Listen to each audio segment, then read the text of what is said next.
Good evening, everyone, and welcome back to Shadow Whisper. Tonight we leave behind the comfort of open roads and neon lights, and step into the endless stretch of asphalt that cuts through America's loneliest nights, where headlights fade, radios die, and every mile feels further from home. Truckers call it the in-between, those dark hours when the world narrows to a single white line, and the hum of the engine becomes the only heartbeat left. Out there, surrounded by nothing but silence and snow, the road begins to whisper. Sometimes it warns you, sometimes it lies.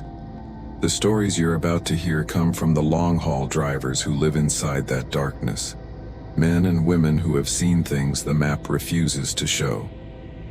They've shared the nights that changed them, the calls that shouldn't have come through, the roads that shouldn't have existed, and the voices that followed them long after the haul was done.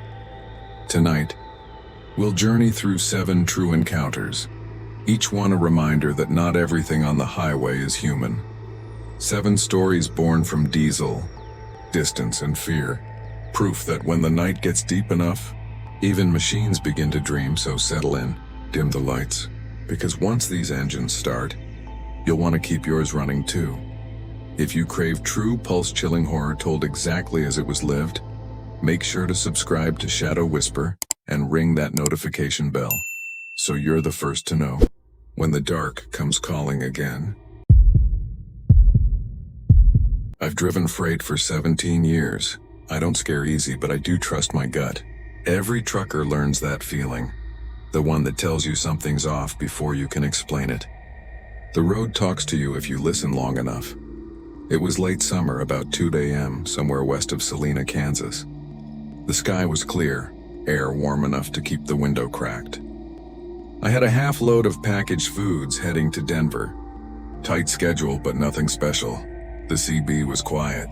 I had the radio low, some AM preacher fading in and out of static. Highway 40 stretched empty ahead of me, just lane lines and silence. Then I saw the flashing sign, Detour westbound, 14 miles ahead. My GPS chirped and rerouted automatically, showing a gray line that cut south through a smaller highway before reconnecting farther west. A shortcut, it said. I almost ignored it. I hate taking small county roads at night, especially with a trailer. But the voice in my head said it would save 20 minutes, and 20 minutes meant sleep before sunrise.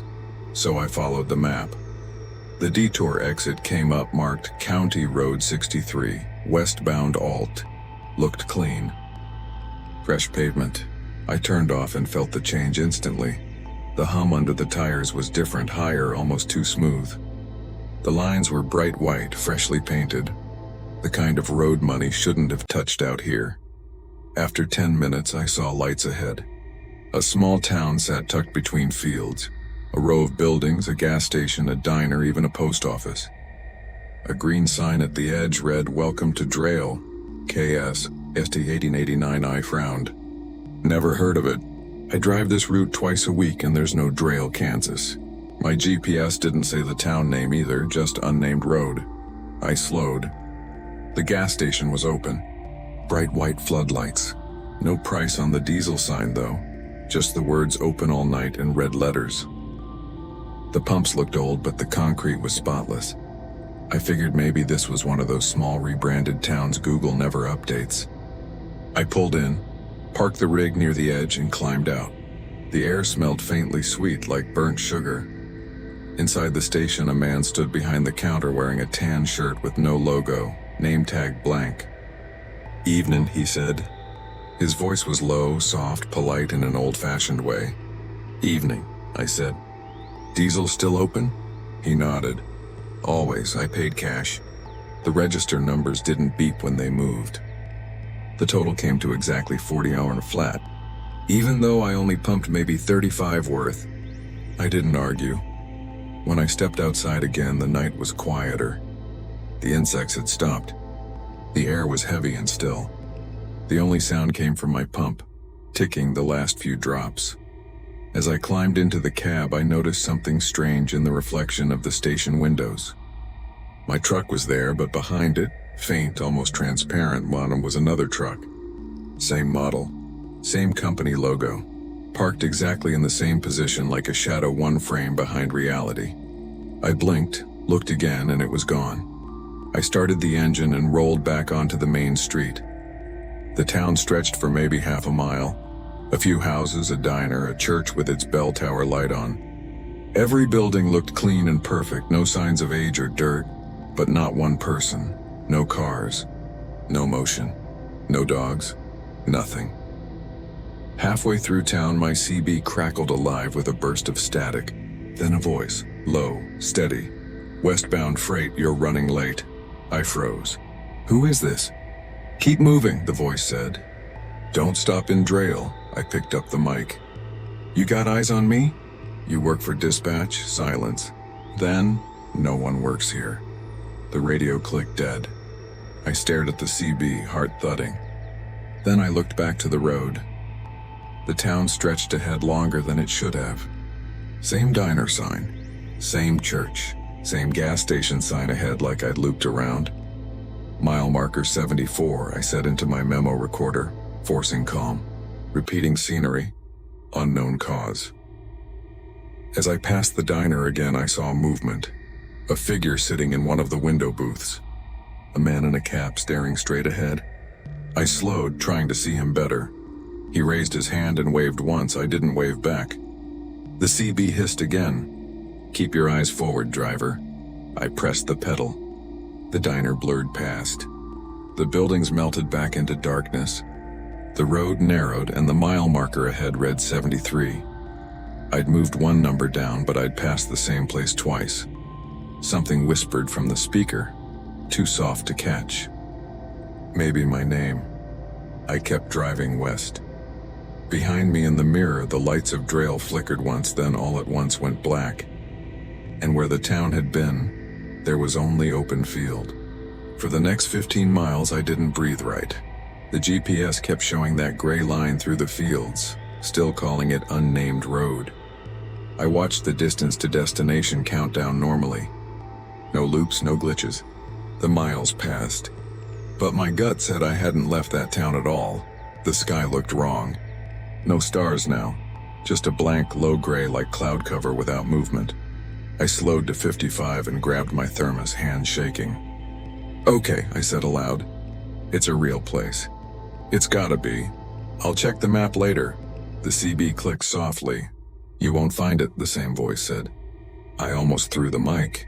"Who are you?" "Don't look back," it said, gentle as a warning. "Not until you're past mile 70. I stared at the display. I was on 74. 4 miles. Easy. I fixed my eyes on the center lines, refusing to check the mirror. My neck burned from the effort. The road curved, dipped, rose again. For a moment I saw faint orange glow in my mirrors, like a town behind me. But I didn't look. I focused on the white lines flashing under my beams. At mile 71 I heard something new. Engines. At least 2, maybe 3 following at distance. I checked my side mirror without thinking. Just a glance. A convoy of trucks stretched behind me. 10, maybe 12 rigs, all dark red, all with the same company markings. Drail Freight Lines. Never heard of them. Their headlights were dimmer than normal, more yellow. They stayed exactly 200 feet back, no more, no less. "Breaker 19, I said, my voice cracking. "Who's running Drail Freight? You boys on CB?" "Nothing." Then the lead truck blinked its high beams twice, slow like a signal. My dash lights flickered. The radio dropped to static. My GPS froze, coordinates blanking out. The road ahead shimmered like heat on pavement even though the air was cool. When I blinked, the convoy was gone, not faded away, gone. Only black road and my own lights again. At mile 70, my GPS pinged once and came back to life. The map showed I was only 5 miles from reconnecting to Highway 40. My shoulders dropped. I almost laughed. "You're fine," I said out loud. "Just tired." Then the CB whispered, "Don't miss your turn." It's easy to miss when it's not real. I gripped the mic. "Stop talking," no answer. Just faint static that sounded like breathing. A green sign appeared ahead. Highway 40 West, 2 miles. I could have cried from relief, but when I passed it, the next sign said the same thing. Highway 40 West, 2 miles. He checked my odometer. I'd driven 2 miles already, another half mile. Another sign, Highway 40 West, 2 miles. Come on, I muttered. No. The fourth time I saw that sign, I stopped the truck right in the road. The engine idled heavy. The CB came alive instantly. Don't stop, driver. That's how it keeps you. Where the hell am I? Not far, the voice said. But it likes that you're scared. I forced my foot off the brake and rolled forward. The headlights caught movement on the side of the road. The same green "Welcome to Drail" sign. Fresh paint. Same smiley face under it. I hadn't left. I'd gone in a perfect circle. The church bell rang once in the distance. Westbound freight, the CB said. You've been here before. I pressed the mic. How do I get out? The voice took its time. Same way you came in, it said, almost kind. But not the same way you think. I drove through Drail again. Same diner, same man in the window booth. He waved again. Slower this time, like he was tired of warning me. I didn't wave back. When I passed the gas station, it was dark. The pump hoses were gone. The sign still read "Open all night," but the O had fallen off. It just said "Pen all night," and across the glass doors, I saw words written in the fog, letters traced by a fingertip. Don't stop again. The church bell rang twice more. I kept driving west. At mile marker 69, the voice whispered, almost out. I saw the horizon brighten faintly, like dawn starting to bleed through. I pushed the pedal, and then I saw a road sign ahead, but the lettering wasn't printed. It was handwritten in white paint on green metal. You were never here. When I reached the junction, dawn was rising behind me. The highway stretched clean and familiar. I merged back onto I-40 westbound and saw 2 other trucks in the distance for the first time all night. I wanted to stop at the next real truck stop, get coffee, breathe real air. At exit 212, I pulled into a large TA stop with 10 rigs parked. I climbed down, legs shaky, and went inside. The smell of bacon and burned coffee almost made me dizzy with relief. The cashier, an older woman with short gray hair, smiled. You look like you've been up all night. Yeah, I said. There was a detour on 40 east of here, through a place called Drail, she frowned. Where? Drail, Kansas, I said. Little town. Gas station, church, diner. Took County Road 63 to get there. Her brow furrowed. Honey, there ain't no County 63 out there. Just 61 and 65. Been that way forever. I pulled my phone, opened GPS history. The last route was blank gray line. No street names, no towns. Only a single note that said route unavailable. Offline area. I was just there, I said. They had lights on. Whole town. The man sitting 2 stools away looked up from his coffee. You say Drail? Yeah, I said. You know it? He shook his head slowly. My uncle used to drive through this stretch back in the 80s. Said there was a town out here once. Drail, I think. Flood wiped it out around 79. County buried the main road after. Ain't been nothing there since. My stomach dropped. I paid for the coffee I barely touched, walked back to the truck, and opened my dash cam footage. Hours of clean highway. No town, no signs, nothing. But the audio, faint under the engine hum, carried a bell. 1 chime, then 2. Then a voice, almost mine, whispering, "Keep moving, driver." I deleted it. I thought that would be the end of it. But every time I run that route, something strange happens around 2 a.m. The GPS loses signal. The road gets smoother, and in the mirrors I see a faint orange glow behind me, like a small town burning slow and steady beyond the fields. Last week I caught a new sound. The CB came alive with a voice that wasn't mine but used my tone. Westbound freight. Still running late. I reached to turn the volume down and realized my hand was shaking like the night it all happened. Sometimes I wonder what would have happened if I'd stopped that second time. If I'd gone into the diner and asked the man his name. If I'd answered the CB voice instead of pretending not to hear it, maybe I'd still be there. Maybe I am. I checked the paper atlas yesterday just to be sure. No Drail, no County 63, just a wide blank stretch of beige with nothing marked for 20 miles. But the page smells faintly sweet now, like burnt sugar. And if you drive westbound through Kansas around 2 on RM and see a clean little town with perfect white lines and a sign that says "Welcome to Drail," do yourself a favor. Keep rolling, don't stop for gas. Don't check the diner. Don't wave back, because if you see it once, you'll see it again. And the next time, the map won't bring you back. I've been a truck driver for 15 years. Nights on the highway don't scare me. They slow me down, they make me think, but they don't scare me. Not until last winter. I was hauling medical freight from Oklahoma City to Denver. Easy route. 70 at night, light traffic, long flat miles. It was late, around 1 a.m., and I had the radio low and the window cracked for some cold air. The sky was clear. The road felt clean and endless. It was one of those runs where the lane lines feel like a calm heartbeat. Near Lyman, I saw 2 small white dots in the driver's side mirror. Headlights way back normal. Another truck or a fast car. I kept my speed steady at 65. After a minute, I checked again. The dots were still there. Same distance, like they were tied to me with invisible rope. 5 minutes. 10 minutes. Still there. No bigger, no smaller. I frowned, checked my rear dash cam on the tablet.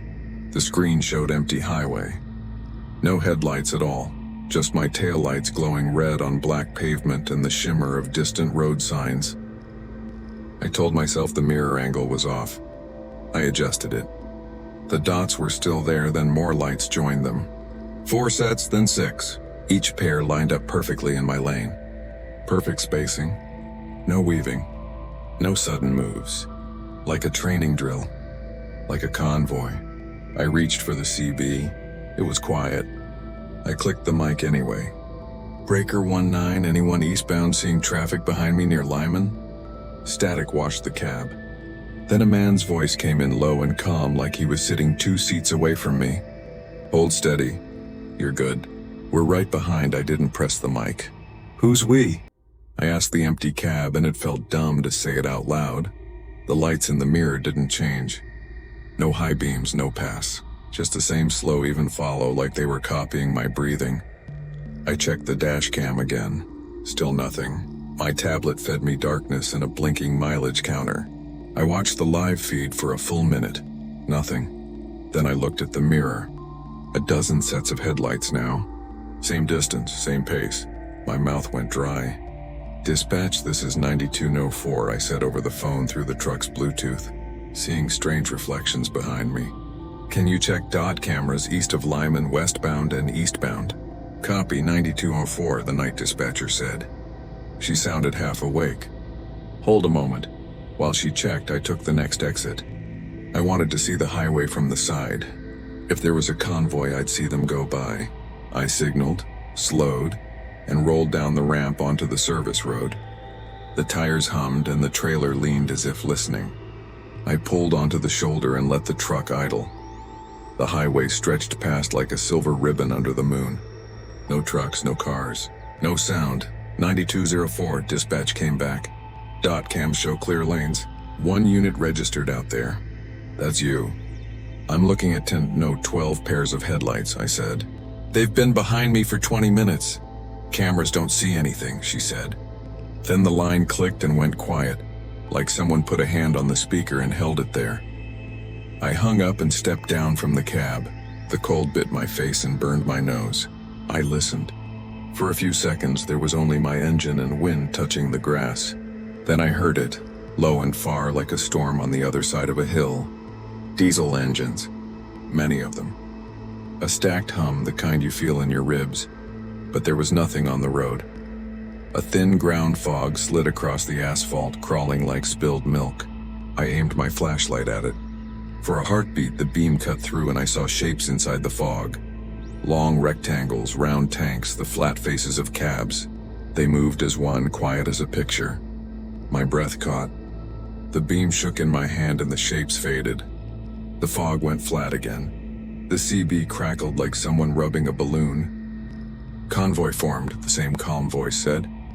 Maintain lane. Maintain speed. I climbed back into the cab and shut the door hard. My hands were cold even with the heater on. I looked in the mirror. The highway behind me, now higher up past the ramp, held those same clean dots of light, steady and patient. Who is this? I asked the CB. What convoy? Maintain lane, the voice said. No deviation, I almost laughed. I don't run with ghost trucks, I said, and my voice wasn't brave. It sounded small. Then something changed in the air. A soft glow rolled over the inside of my cab like light catching water. My window glass reflected orange halos, as if headlights had lined up beside me on both sides out of sight. The wheel buzzed faintly, a rhythm not from my engine. My truck felt like it had hooked into a different heartbeat. I put the rig in gear, turned back onto the on-ramp and merged. The instant my tires hit highway again, the calm voice returned. Good, hold formation. The mirror gave me a full wall of light. Dozens of trucks all waiting. Not passing, not falling back.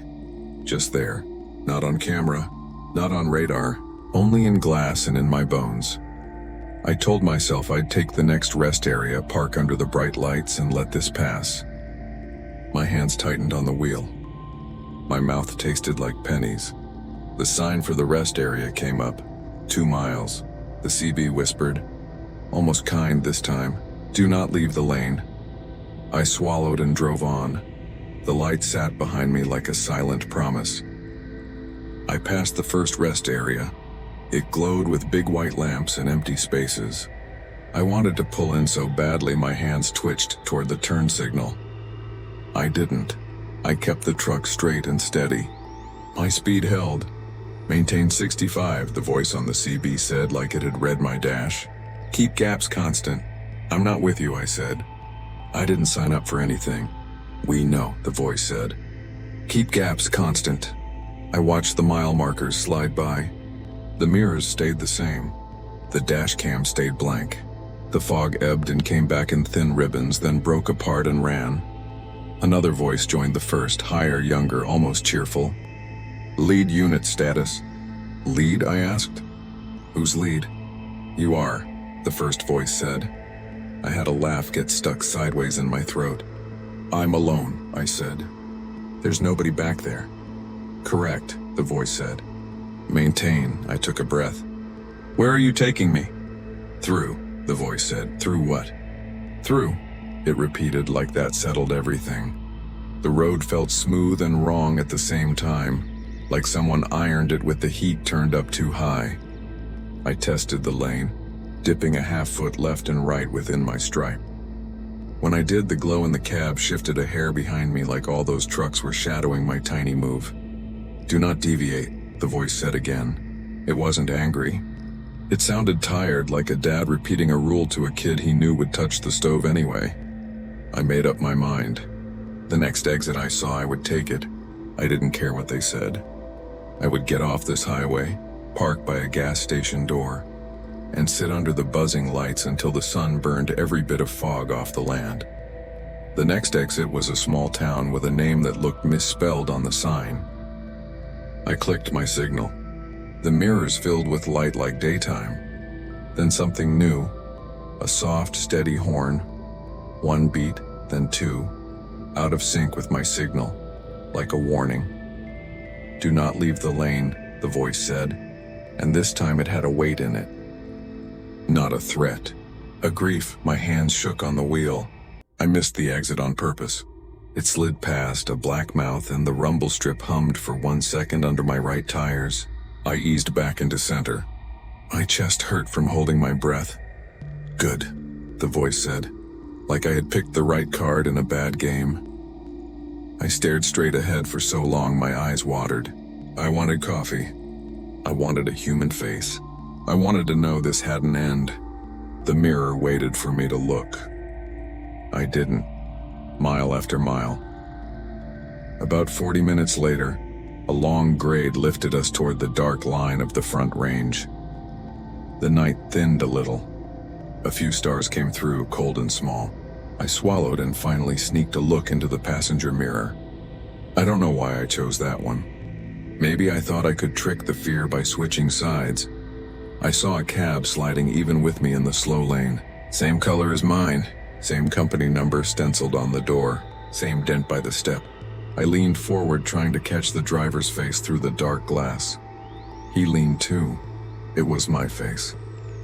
Same beard, same nose, same cap. But his eyes were wrong. Not empty, worse than empty. They were my eyes without the warmth that makes them mine. Like someone had drawn them on a photograph and forgot to give them depth. He lifted his hand from the wheel. It floated in a small wave. I froze. The CB clicked. "Eyes forward," the voice said softly. "Do not answer." I stared at the road until the grade ended and my shoulders burned. When I couldn't help myself, I looked again. The cab was gone. Why me? I asked, my voice shaking. "Why tonight?" "You matched speed," the voice said. "You stared too long." That's how it starts. How does it end? Silence.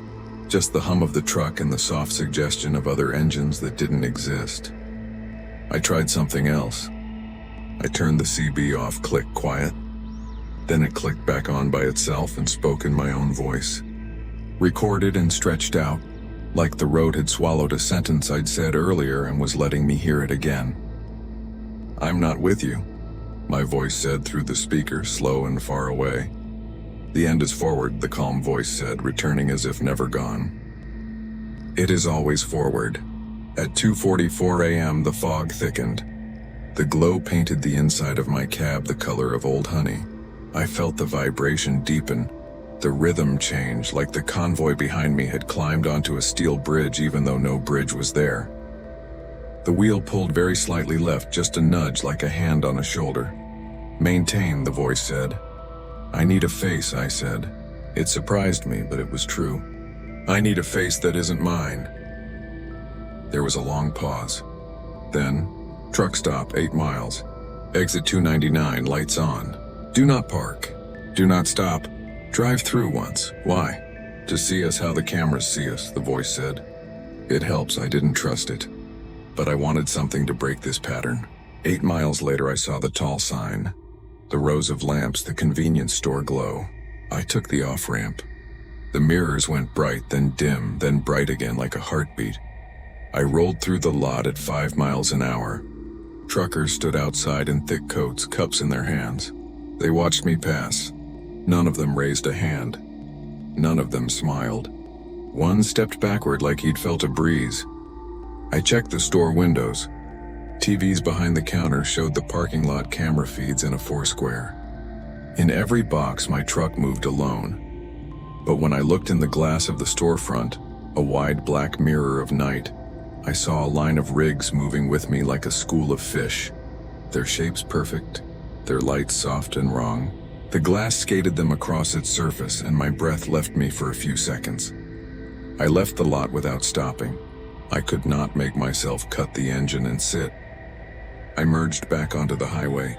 The CB let out a breath I could almost feel. "Good," the voice said. "Keep driving." "Where?" I asked. Through the speaker, something answered that wasn't quite words. A sound like tires on a long metal grate. A sound like crossing something you can't see.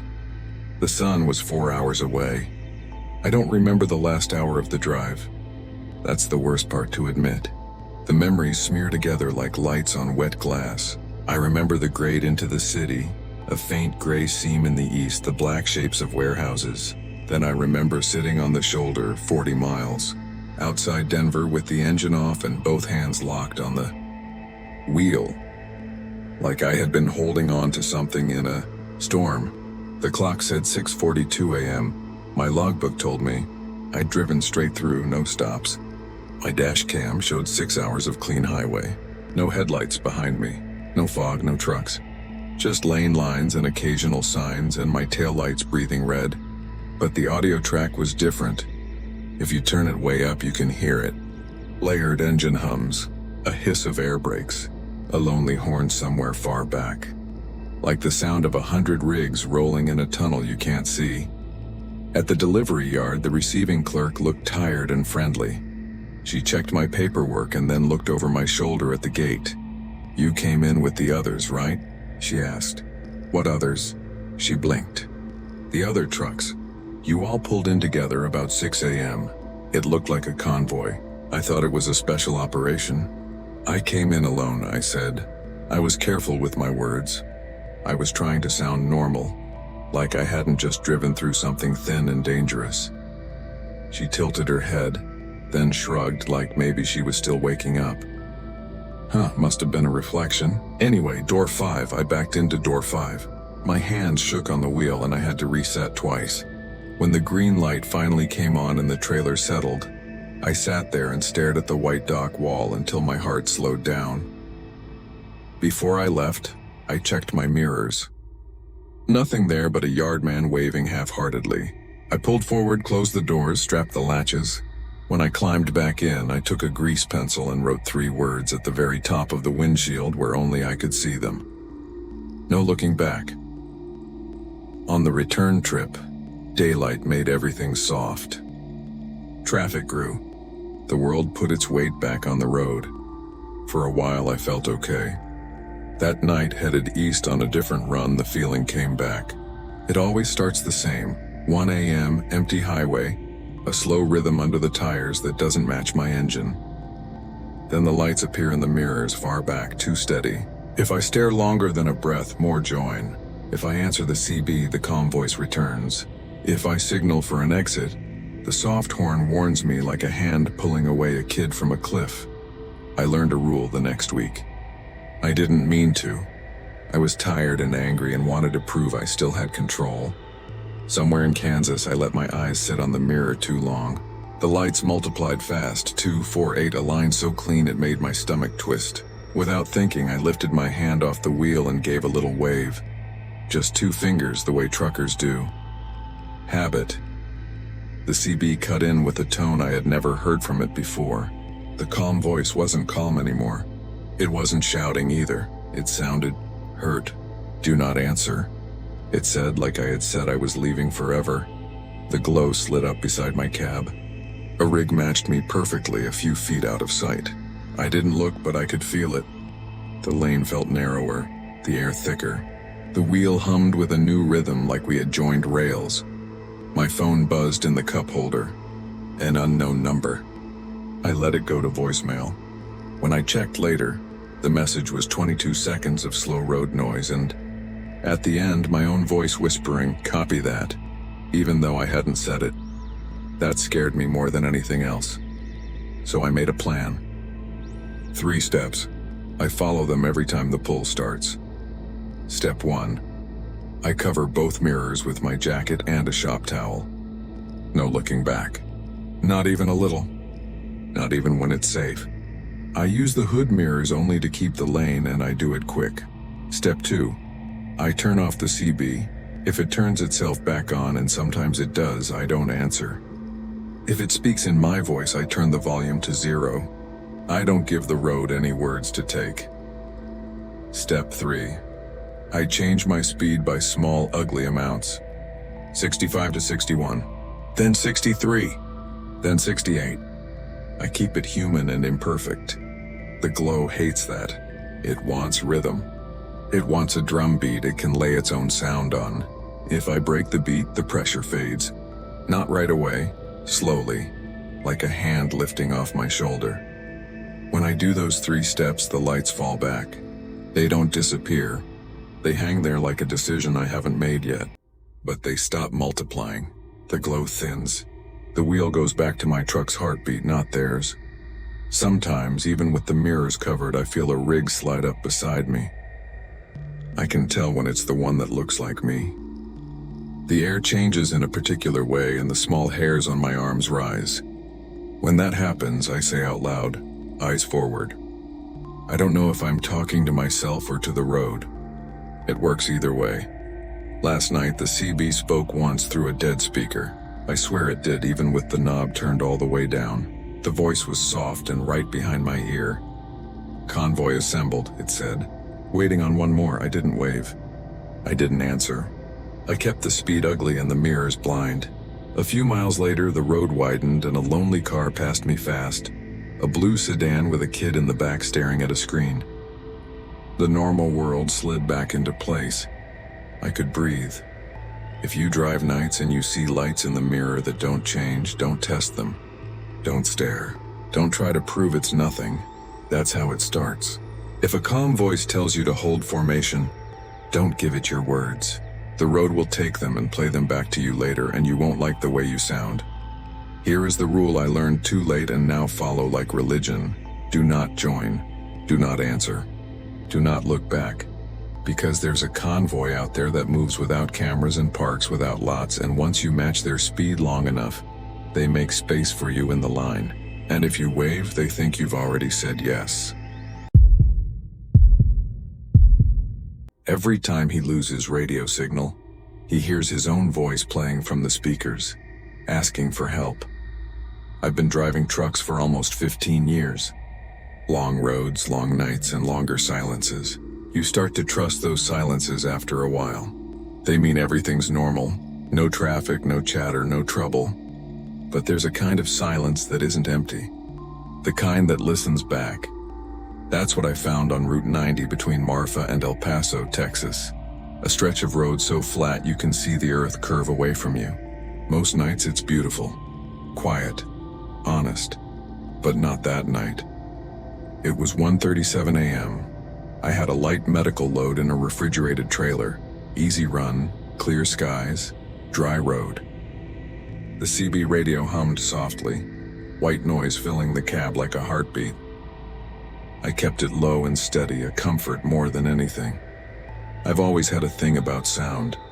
When you drive alone, sound is company. Static means the world still exists out there somewhere. Someone breathing, talking, laughing in the distance. So when the radio suddenly went dead at mile 38, I noticed right away. No static, no music, no hum, just silence, thick and perfect. I tapped the screen on my GPS. It had frozen too. Time stuck at 1:37, signal lost. Even my phone bars vanished. Out here, that's normal for a minute or two. There's a dead zone that every trucker knows. But this time the air felt heavier, like pressure building before a storm. Then the CB hissed once and a voice came through. "Breaker 19, you hearing me?" I froze. It wasn't some random driver. It was me, my own voice. Same drawl, same tired rasp. I grabbed the mic. "Who's this?" Static filled the cab again. Then the same sentence, clearer. "Breaker 19, you hearing me?" I turned the radio off, heart pounding. My hands were slick on the wheel. After 10 seconds, I switched it back on. The line was dead again, just empty hum. I let out a shaky laugh, trying to sound casual even though no one was there. "CB's haunted," I muttered. "Maybe I'm picking up a replay or skip signal." I didn't believe it. The rest of the drive was fine. At mile 39, my signal came back like normal. The GPS blinked, caught up, and everything looked the same as it ever did. Still, I couldn't shake it. The voice hadn't sounded distant or mechanical. It had sounded real, like me talking in real time from a few feet away. The next morning, I left a note for myself in the log app. 1:37 a.m. Voice on CB at mile 38. Check wiring. When you're on the road alone, you start writing things down to prove they happened. Otherwise, they fade and make you feel crazy. But the next night, the same thing happened. Mile 38, 1:37 a.m., radio dead. GPS frozen. Then my own voice again, low and calm. "Keep your hands on the wheel." I gripped the steering wheel without thinking. My heart jumped so hard I could hear it in my ears. "Who is this?" I asked. The voice came back softer this time. "Don't let the engine die again." I checked my gauges, oil, temp, volts, all perfect. Nothing wrong. Then the CB clicked off by itself. I drove the rest of the night in silence. By the fourth night, I'd stopped pretending it was feedback. The voice wasn't just repeating me anymore, and it was talking to me. It said things like, "Slow down," or "Keep your eyes open," or once, "Watch the shoulder." Always calm, like I was listening to a recording I didn't remember making. That night, around 1:30, I pulled off at a rest area east of Marfa. There were 2 other rigs parked under the lights, engines idling. I walked around my truck with a flashlight, checking for bad wiring or a loose CB ground. Nothing, clean as new. Inside the mini-mart, I asked the clerk if the radio towers out here ever cause weird echoes. He shook his head and said, "Ain't much of anything out there, sir. Just desert and ghosts." He smiled when he said it, but it didn't sound like a joke. I got back in the cab and hit the road again. When the GPS clock hit 1:37, I turned the CB volume all the way down. I didn't want to hear it. Still, the hum built slowly under the dash, faint static that rose and fell like breathing. My fingers tightened on the wheel, then my voice came through again, muffled under layers of noise. "Please, if you hear me, stop before the sign." "What sign?" I asked. "Who are you?" The signal broke apart like someone trying to talk through a wind tunnel. "Before the sign," it repeated. "Don't let it happen again." I looked around. Nothing but road and stars. Then I saw the shape ahead. A white rectangular sign lying flat on the pavement, half hidden under sand. I hit the brakes just in time. It was a metal road work ahead sign, bent and sharp at the corners. If I'd been going faster, it would have sliced a tire or worse. I stopped and sat there, engine idling, heart pounding so loud it drowned the hum. "Thank you," the voice said softly through the CB. Then silence. The next morning, I checked my CB log. The last transmission wasn't me. It had recorded at 1:37 a.m. for my own truck ID. There was no possible way for that to happen. I thought about calling dispatch, but what could I say? "Hey, I saved myself from an accident because I talked to myself on the radio?" They'd send me home for a psych eval, so I kept quiet, but every night the same thing. At mile 38, my voice came back. Each time it sounded weaker. One night it said, "Don't stop this time." Another night, "You're too close again." It started calling me by name, and I never told it to. By the 7th night, I couldn't ignore it. Something was happening at that stretch of road, and it had something to do with me. That night I made a plan. I unplugged the CB completely, removed the fuse, turned off my phone, and even muted the GPS. If the voice came back after that, it wasn't through the radio. When I reached mile 38, everything went dead again. No stars, no sound. The truck itself seemed quieter, like the world had turned down its volume. Then a faint at first and a voice from the speakers. "Don't do this again." I didn't touch anything. I unplugged the radio, I whispered. "You shouldn't exist," the voice replied, strained. "You didn't last time either." That hit me harder than it should have. Last time? No answer. Only a low static pulse like a heartbeat. Then slowly, through the noise, came words I didn't want to hear. "You crashed here." I slammed the brakes. "No, I didn't. Not yet," the voice said. "But you will if you keep driving like before." My hands went cold. I looked ahead, and there it was. A faint glow off the shoulder. A single overturned trailer about 100 feet off the road. No emergency tape, no cones, no signs of response. I pulled closer. The truck was a refrigerated rig, same model as mine. Same company logo. Even the same dent in the fender. And across the crumpled cab door, faded but visible, my own truck number 9204. The cab's front end was burned black, the windows gone. My stomach dropped. I couldn't breathe. Then the radio, the one I had unplugged, clicked on by itself. "Breaker 19. My voice whispered, "You hearing me?"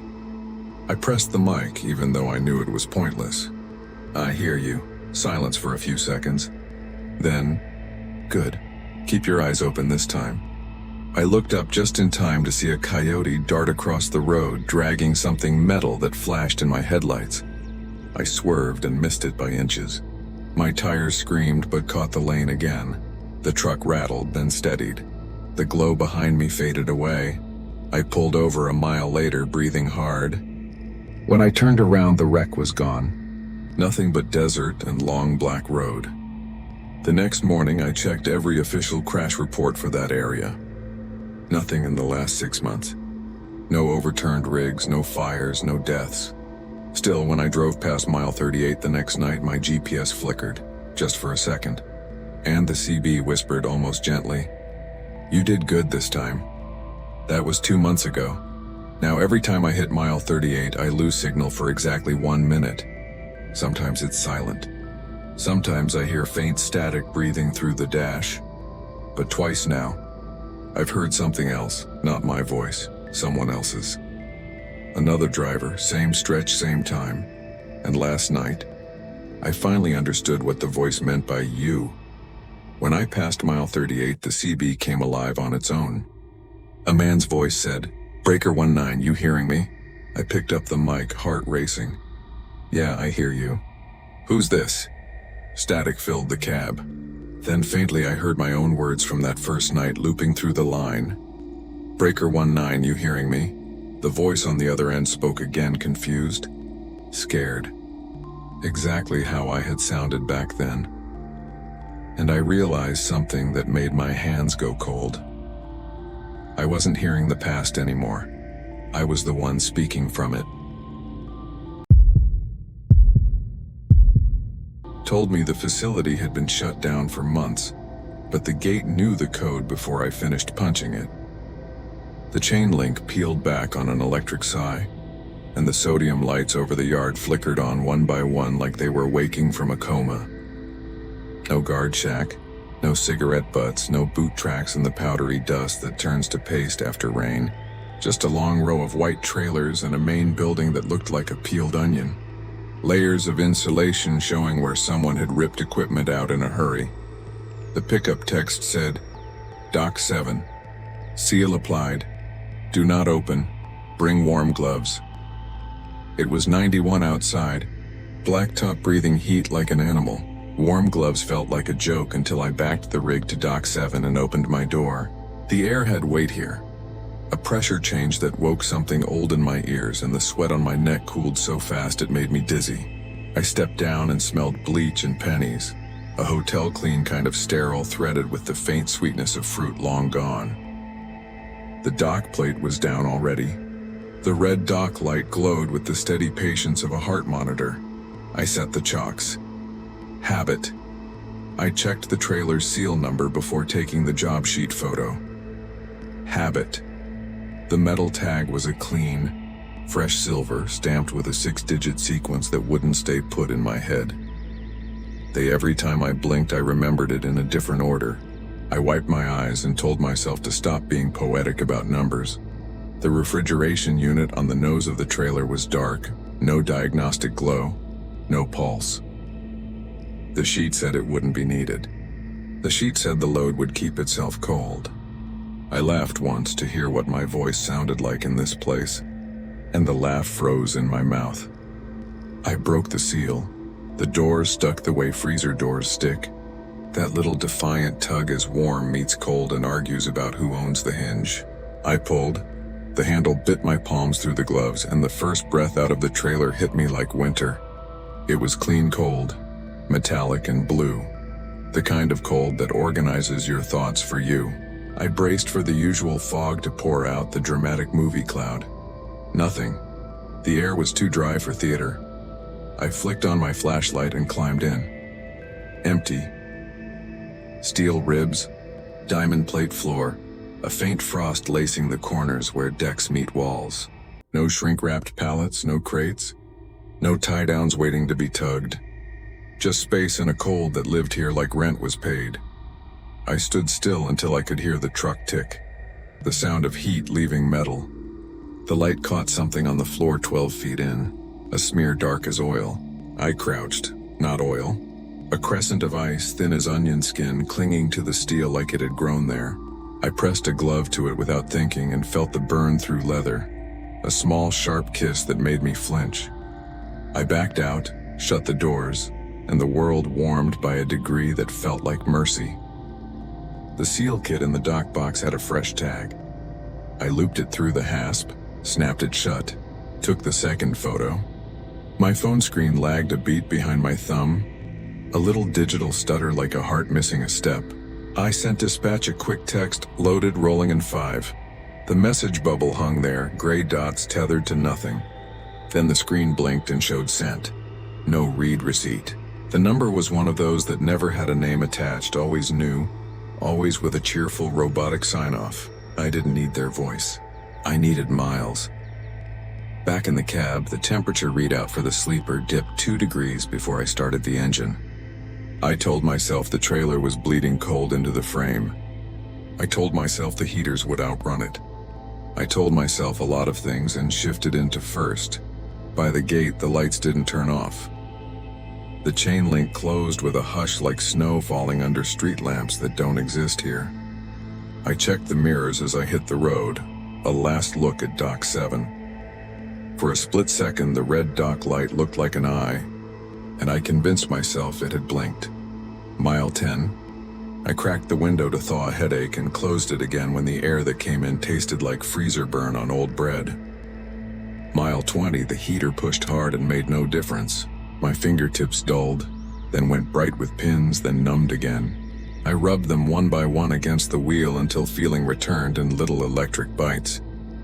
My breath fogged the windshield from the inside and drew shapes I pretended not to recognize. Mile 30, the trailer settled. Every driver knows that sound.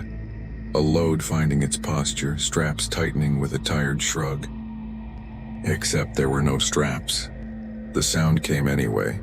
A slow, consensual shift like something inside had decided to sit closer to the nose. The truck responded with a subtle change in pitch, that small, laboring hum you only hear on a grade. The road was flat here. My speed held steady. The math didn't. I keyed the CB to hear another human pretend we weren't alone. "Any southbounders catching a cold snap on 95, give me a holler," I said, light by habit like I was kidding. Silence answered, then a phantom of static the shape of a voice. I let the mic drop gently back into its cradle, and the speaker gave one soft hiss like a cat that didn't mean it. Mile 40, the windows filmed over even though the defroster roared. I wiped a circle clear with my fist and watched frost bloom behind my knuckles as if grown from the print of my bones. The smell in the cab changed too. Bleach sharpened, pennies brightened, and under both a sweetness like cut grass turned to syrup. The part of me that tries to name everything whispered fruit. The part that keeps me alive said don't. Then the first thump. It wasn't loud. It was deliberate. From the passenger side wall of the trailer, back toward the middle. A single heavy knock, the way a neighbor would ask to borrow a tool if the walls were steel and courtesy was ritual. I waited for the second because people are patterns even when they're not people. It came exactly 5 heartbeats later. I checked the mirrors. White box. Black road. No headlights behind me, no eyes ahead. The dash clock hesitated over each minute like it had cold fingers. And the outside temperature claimed 90 and falling because numbers make jokes too. Strap slap, I said out loud, as if saying it could make it true. Empty box flex. The third thump arrived dead center, closer to the nose. The truck pulled under it just a hair, and the steering wheel tightened in my hands as though someone had put their palms flat on the sides of the tires and asked me to slow down. I did not slow down. Mile 50, my breath was a white tether. The frost on the inside glass had found a hobby, sketching veined patterns that looked like rivers mapped from a great height. The heater blew colder than the air and the AC knob felt warm to the touch. My fingertips had learned a new color somewhere between red and numb. The fourth thump came with a voice, a tiny one, muffled by steel, framed by distance and wrong physics. Just 3 syllables, stretched thin and tired. Let me in. I told myself the cold was cracking the metal. I told myself the CB was catching bleed. I told myself I didn't hear the words a second time, closer, as if the trailer itself had leaned forward to whisper through the steel. The rig crested a low rise and dipped into shadow. The mirrors caught a slice of moon, and in that brief wash of borrowed light, I saw the trailer doors bloom white with frost, 2 handprints forming at shoulder height, pressing from the inside. They were small. I tightened my grip until my knuckles made their quiet, brittle music, and I reminded myself what the text had said: "Do not open." Something thumped once more, and the steering column exhaled a slow, satisfied breath through the vents like the truck itself had just agreed. The 5th thump came as I hit mile 51, louder, faster, impatient. The trailer swayed like weight had shifted again, but there was no physics left in it. Whatever was back there wasn't sliding on a floor. It was moving with intention. My instincts told me to pull over to stop before something snapped, but the idea of opening those doors in the middle of a desert night made my bones itch. So I kept my foot on the gas, eyes locked on the faint white line unraveling ahead. The frost crawled further across the inside of the windshield. Not a film this time. A growing crust spreading from the edges like a spider web. My defroster blew nothing but cold air, and my breath fogged thick enough to hide the dashboard. The CB radio crackled. For the first time in hours, a voice broke through. A man's, distant and shaking. "Load 7, do you copy? This is dispatch." Relief hit me like caffeine. "Yeah, this is Load 7, go ahead." Static hissed, then the voice came again, clipped and rushed. "Drop your trailer." "Repeat, drop the load and clear the route. Do not attempt to complete delivery." "What? What the hell are you talking about?" "Containment breached," the voice said. "If frost reaches cab," the transmission cut to white noise. I grabbed the mic again. "Dispatch, repeat that." "What containment?" "You hearing me?" Nothing. Only the hum of frozen air filling the cab, and a soft scratching sound from behind my seat. The sleeper. At first I thought it was the wind. Then the scratching stopped, replaced by something slower. A drag, like a fingernail tracing the wall from inside the sleeper compartment. My throat went dry. I turned the flashlight toward the curtain. It moved. Not a sway from road vibration, where it pushed outward, once, then again, as though someone was pressing their hand gently against the fabric. I stared, too afraid to breathe. The flashlight flickered. The curtain fell still, and then a faint sound behind it. Breathing. Slow, uneven, like someone asleep but dreaming too hard. "Hey," I shouted, voice cracking. "Who's back there?" No answer, just one quiet exhale that fogged the air at the curtain's edge. That was enough. I slammed the truck into neutral, hit the parking brake, and scrambled out of the cab. The desert wind slapped me hard, hot, dry, real. For a moment, that alone was almost comforting. I circled the trailer with the flashlight, scanning the seams, the door latches, the metal. The frost was thicker now, running like veins down the sides, spreading from the hinges. It glowed faintly under the beam, not white but a pale blue, like veins of light frozen mid-pulse. The metal creaked, then came the voice again, not through the CB this time, but from inside the trailer. "Driver." I froze. "Driver, open the door, please, I'm cold." The words sounded wrong, muffled. Yes, but also layered, like 2 or 3 voices speaking the same sentence half a second apart. I took a step closer before realizing how stupid that was. "Who's in there?" I yelled. "What's in the trailer?" "Just me." The voice was softer now, childlike. "You can help me." The metal handle frosted over as I stared at it. Ice crept up the hinges, growing thicker by the second, forcing the seal tighter instead of looser. Then the sound shifted. A scrape, long and slow, running the length of the door from bottom to top, and then tapping. From the outside, I jerked backward, flashlight beam flailing, but there was no one there. Only my own breath freezing in the air. I turned to the front of the rig. The driver's side door was open. I hadn't left it open. The flashlight caught a thin trail of frost leading up the steps and into the cab. The inside light flickered weakly, the last pulse of the battery before cold claimed it. I climbed up, breath trembling clouds into the air. The keys were still in the ignition, the engine dead but humming faintly as if it hadn't noticed it had stopped running. Then I saw it. On the inside of the windshield, new handprints. Small, dozens of them. Each one outlined in frost, each one pressed from inside. The temperature gauge was dropping fast, 50 degree, 40 degree, 30 degree. The air turned heavy, almost liquid. My flashlight flickered again. Something whispered from the sleeper. That same childlike voice, but colder now, rougher, layered with others. Warmth. Please. I turned toward the curtain. It was no longer bulging. It was shivering, like something breathing shallow and fast. Trying not to be heard, I took one cautious step forward, hand reaching for the fabric. "Don't," another voice said.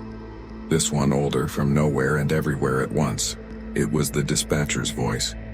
"Containment breached. Driver 7, you cannot let it touch you." The curtain moved. A pale hand reached through the gap, fingers rimed in frost, nails blackened, dripping cold mist onto the floor mat. I stumbled backward, tripped over my duffel, hit the door hard enough to rattle the glass.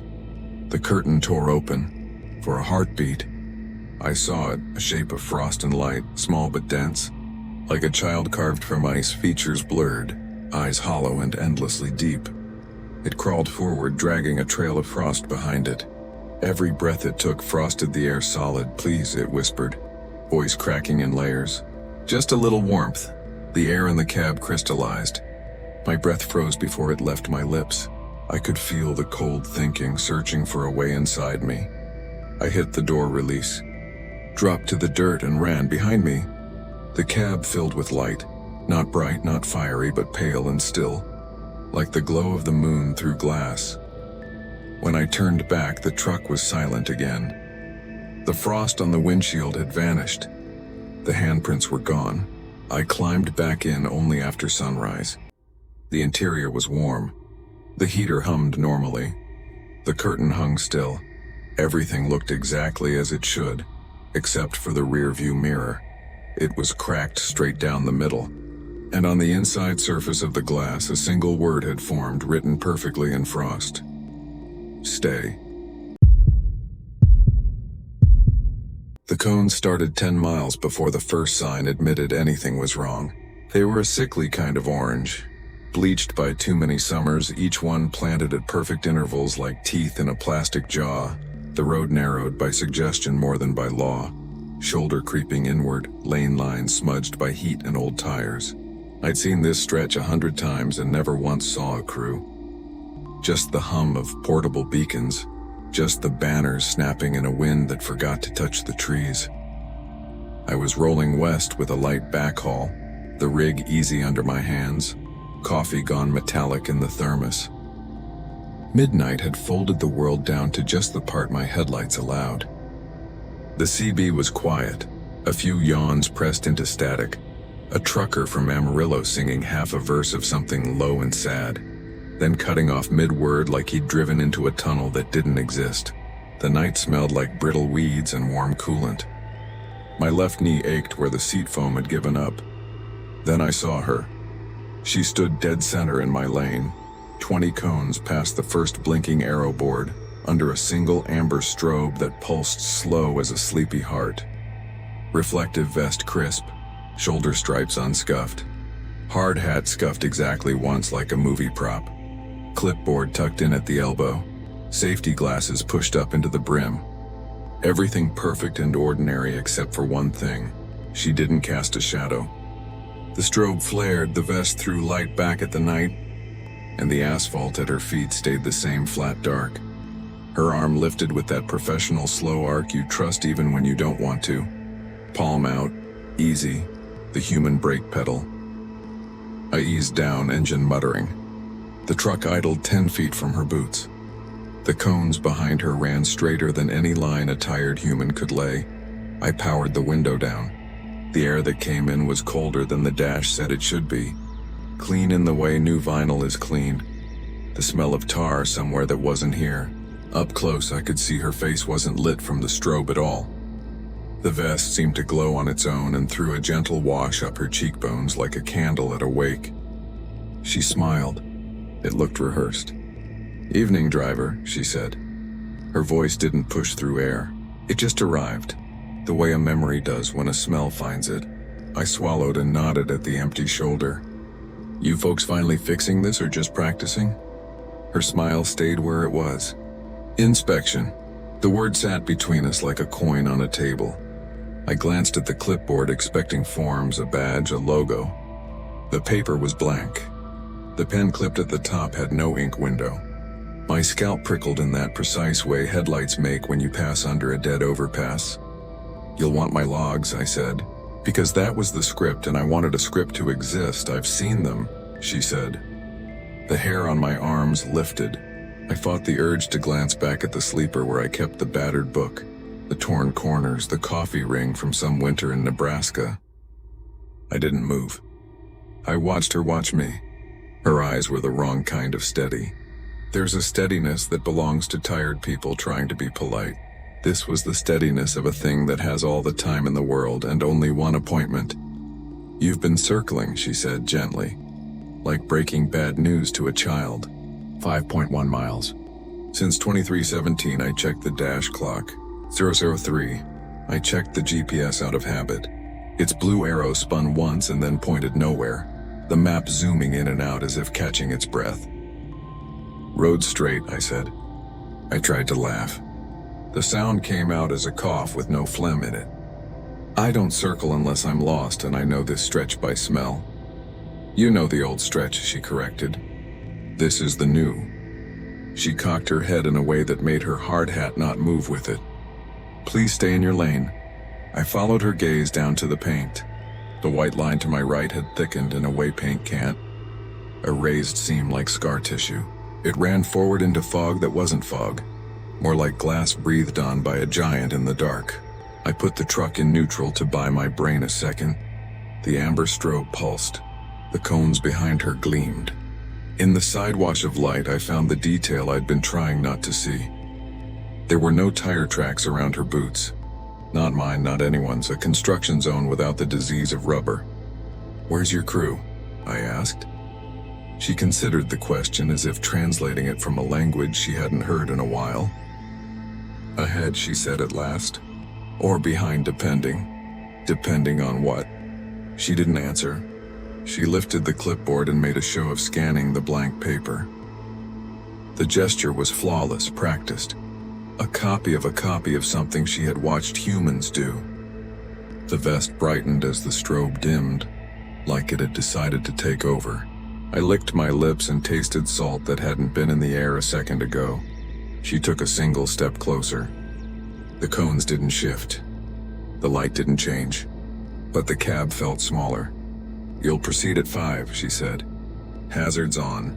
Maintain lane integrity." "5 what?" I asked, already knowing. "5, she said again, as if numbers were a hobby she indulged. I clicked the hazards out of obedience to the part of me that believes rules keep bones aligned. The truck ticked orange into the night. My headlights brightened and flattened the world in front of me until distance became a rumor. She reached out then. Not to touch, not exactly. She lifted her hand and held her palm 2 inches from my door like she was warming it by a fire. Frost feathered the glass beneath it in a brief bloom. A fern drawn by a patient child. When she lowered her hand, the pattern stayed. In its delicate veins, I could read letters. Not words, just the shapes letters make when you press them too light to leave ink. A-R-E. Am I cleared? I asked, hating the quiver in my voice. "You are observed," she said. "Proceed," I shifted into low. The truck crept, a steel animal picking its way across a frozen pond. She walked beside the driver door without moving her legs the way you or I move them. Just a steady glide that kept her shoulder even with my mirror. The cones ahead created a corridor that narrowed until it felt carved, a hallway of plastic teeth. The hazard lights painted everything with patient orange, and the vest answered with its own glow, richer, closer to sunrise than safety. "Stay in your lane," she said, softer now. "When the lane slides, stay." The lanes don't. They did. They moved together like a pair of snakes snuggling.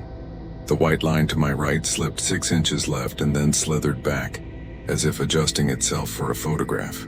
I kept the wheel dead still and felt the rig sway against a wind I couldn't see, the trailer offering a slow, offended creak.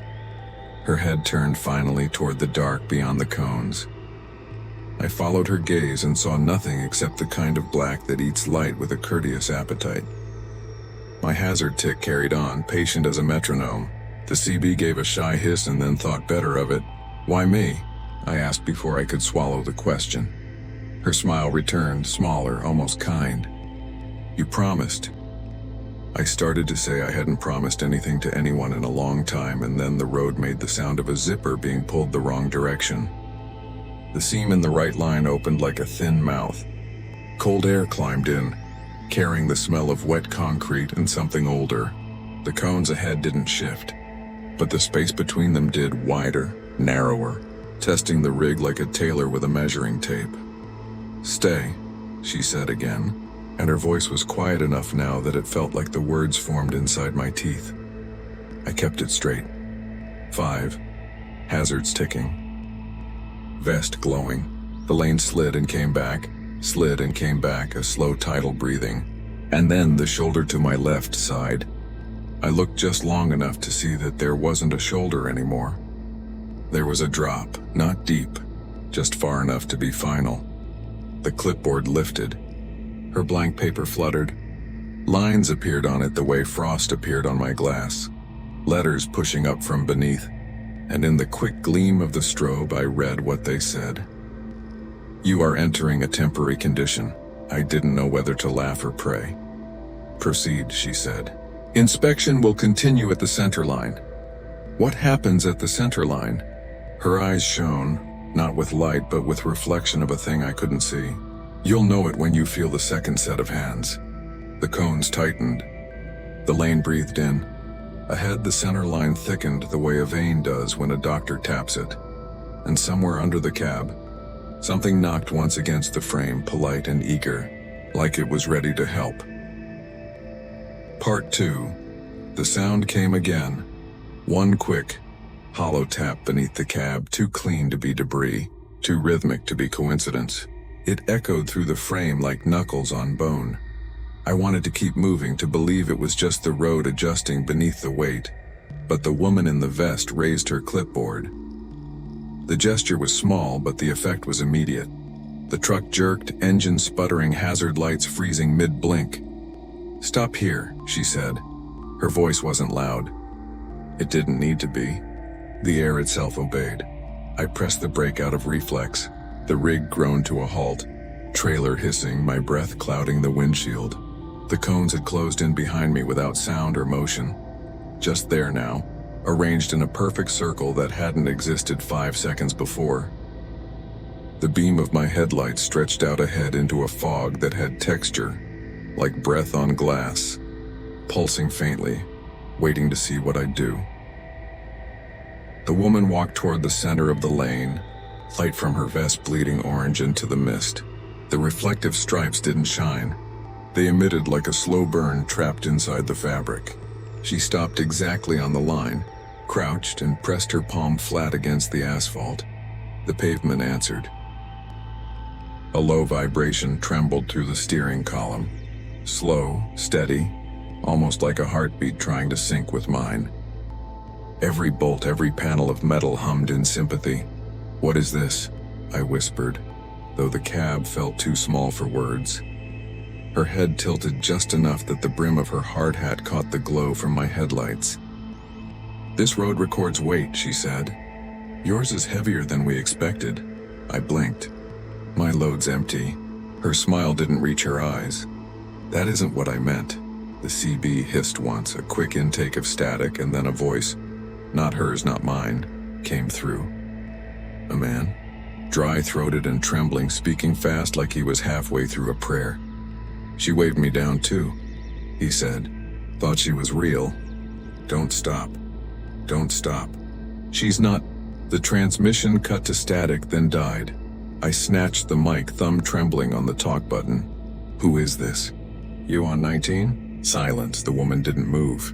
She just looked up at me, lips moving but no sound coming out. For a second, her mouth shaped something I almost recognized.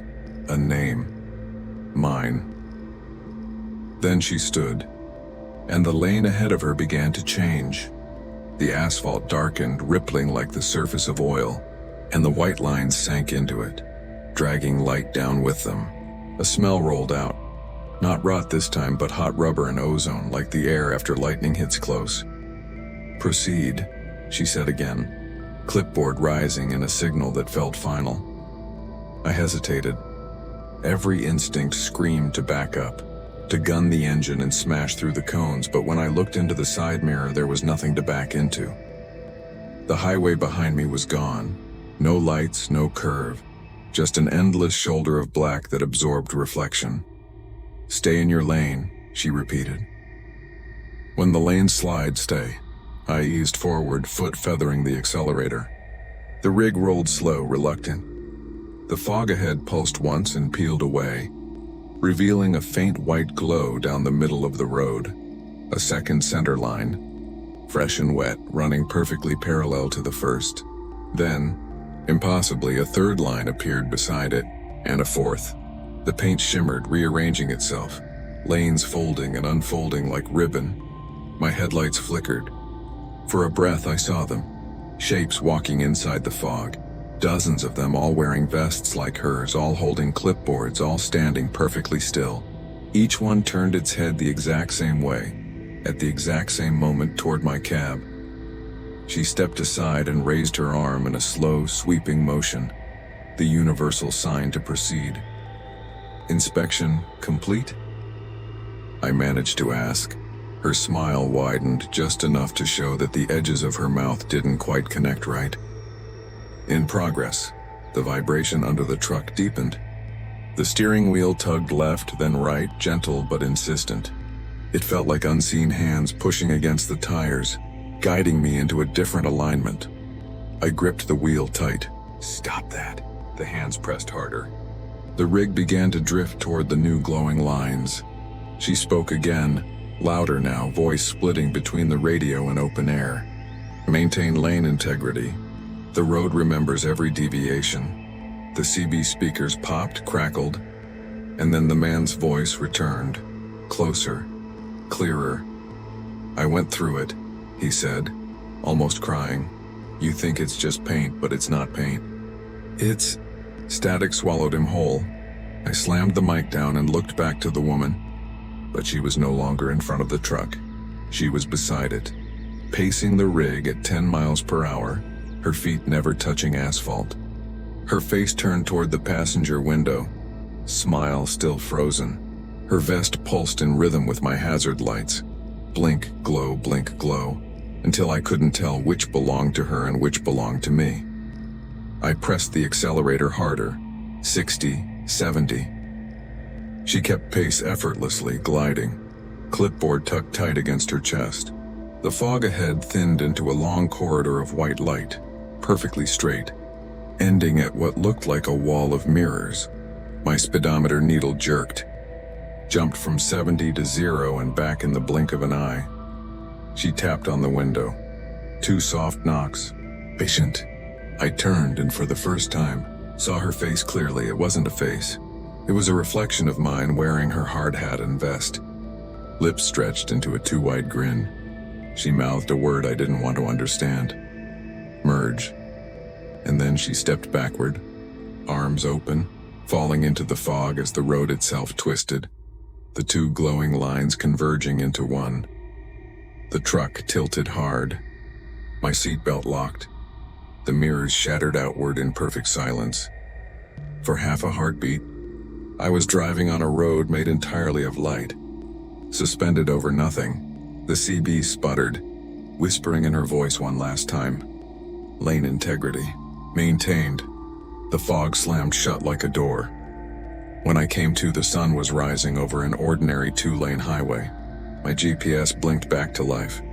My log showed a full 8 hours lost, but my windshield still bore the faint frost pattern of 3 letters pressed from the inside. REI scraped them away, shifted into gear, and promised myself I'd never take that route again. The promise lasted exactly 1 week. The sign hit my beams at 2 in the morning, a washed-out rectangle that should have looked harmless. Exit 243 closed, black letters faded to the color of old bruises. I was 12 hours deep on a run that started in rain and never found a mood better than that. The storm had been tailing me since Kansas, piling up its shoulders in the mirrors, chewing up the horizon every time I dared to blink. I told myself the ramp was probably open the way a locked door is open if nobody's there to see you try it. The cones were there, sure, but they were pale and slumped like they wanted to be trash. The chain across the mouth of the ramp hung like a tired smile.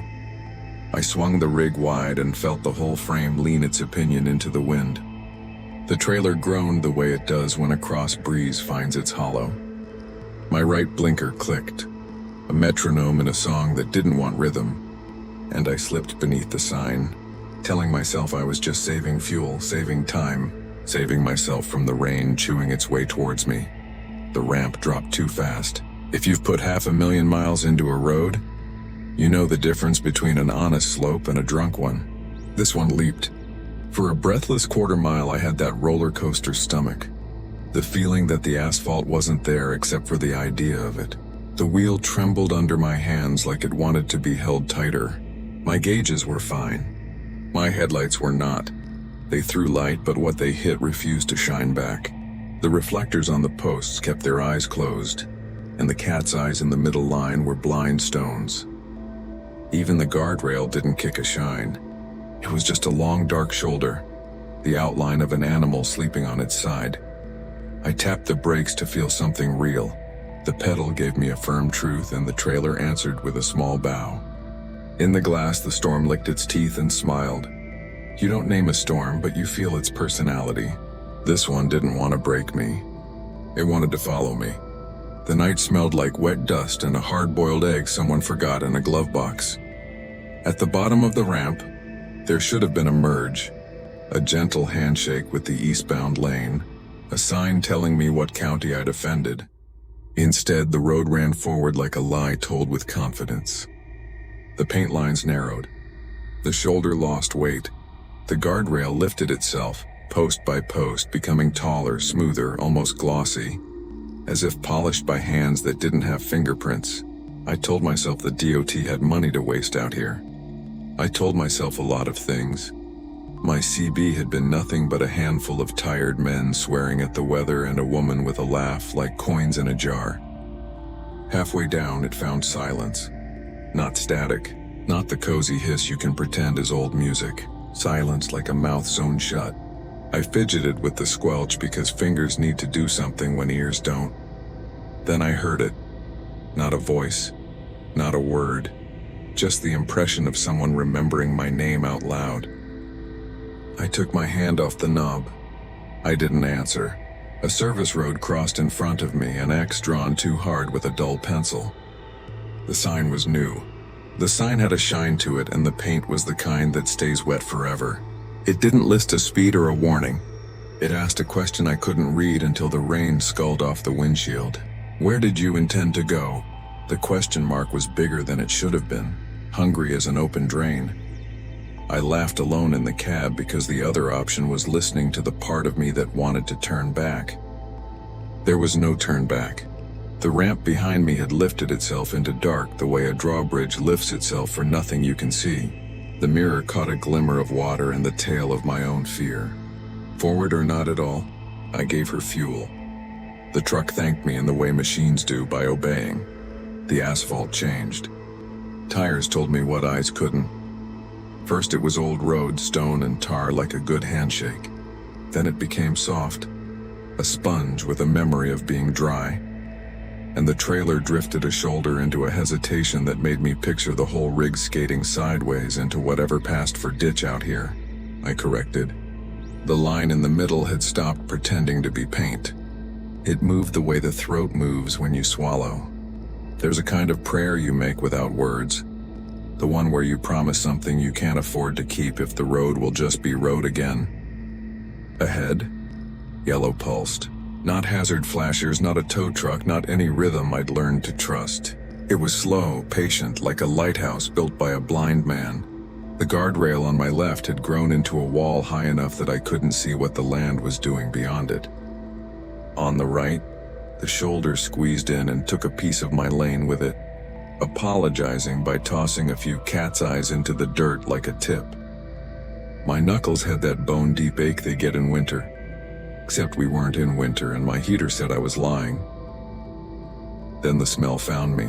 It wasn't diesel. It wasn't wet earth. It was old bandage and coin and the faint sweetness of something that used to be alive. It came in through the vents after I shut them. It came in through a seam in my memory I didn't know I carried. The yellow pulse got closer without appearing to move. I realized the wall wasn't a wall. It was a guardrail still, but taller, and the posts had narrowed into ribs. I told myself there are engineers who like art. I told myself no one would believe me if I said it out loud. The CB clicked by itself. A soft sound, the kind of sound your grandmother made to get your attention without shaming you. I stared at it like a dog stares at a trick door. The mic swung a little, touched the dash, whispered plastic against plastic. Something like a breath leaned against my left ear and said, "Not through the speaker, not through any wire. We asked you not to." I didn't hit the brakes. I wanted to. Every tendon wanted to. But I had learned the road's other rule. Sometimes stopping is how you skid into a story you can't drive out of. So I gripped the wheel too hard and answered the only way I knew. "You didn't ask me anything," I said to the zipper of the night. "You stapled a chain across a ramp and left it to rust." The yellow revealed itself all at once, the way curtains decide they're tired of play acting and become windows again. A portable signboard stood in the lane with no truck to tow it. No generator humming, no cord snaked into a polite coil. Black letters glowed without bulbs. The line changed while I watched. The question from before simplified itself for a man who had already made his mistake. Where were you before this? I could have said Kansas. I could have said mile marker 284, hard rain, bad songs. But the cab was colder now, and each word I thought came out of me like a little cloud. And I knew that wasn't the kind of answer whoever asked was hunting. The kind of answer they wanted had an address with a kitchen I hadn't stood in for a decade, and a phone number I'd been pretending to forget. The kind of answer they wanted wore a summer dress the color of yellow lines and smiled without showing teeth. I didn't say any of that. I eased around the signboard like it was a sleeping dog. As I passed, the letters flipped so fast the glow smeared. "Do not leave," the sign didn't show me that. The windshield did. The signboard itself was blank as bone. The message had been written somewhere closer than outside. I rolled the window down an inch to see if the cold had teeth and the wind had a face. It had both. The sound that slipped in wasn't wind. It was gravel under boots. It was a door closing down the hall where no door was. It was breath held too long and released the instant you step from tile to carpet. The yellow fell behind me like a heartbeat slowing after a sprint. The road ahead grew cleaner, newer, as if a budget had been approved in the last few minutes. The wall, guardrail, whatever it was, lowered itself to the height of a man's shoulder again. My CB found its hiss. The clock on the dash blinked 2:12 twice, then skipped to 2:15, like time had stepped on a crack and hurt its mother. I didn't trust the part of the night that pretended to be sane after it showed me its teeth. Something tapped the passenger door, low and polite like a child not wanting to wake a sleeping house. I didn't turn my head right away. You don't. Not when you've driven long enough to know how the dark tests you. The sound came again. 2 knuckles on metal, soft, deliberate. I kept my eyes forward, breath shallow. The wipers dragged across glass that wasn't wet, squealing like something caught in the throat. Then it stopped. I told myself it was a branch, a rock, an echo bouncing from the guardrail's ribs. I told myself anything but the truth, that something was pacing me just outside the cab. The headlights cut through the mist like dull knives. The white lines ahead wavered and came back crooked as if the road had flinched. And then I saw her. A figure standing in the ditch, maybe 10 feet from the edge of my lane. A woman, or what wanted to be one. Long coat flapping though the air was still, her face hidden beneath a reflective hood that caught no light. She didn't wave, didn't move, just leaned forward as if peering through the windshield straight into me. For half a mile she stayed there, locked in that same angle, until a rise in the asphalt finally buried her from view. I exhaled, without realizing I'd been holding it. The heater spat a cough of warm air that smelled faintly of dirt and copper wire.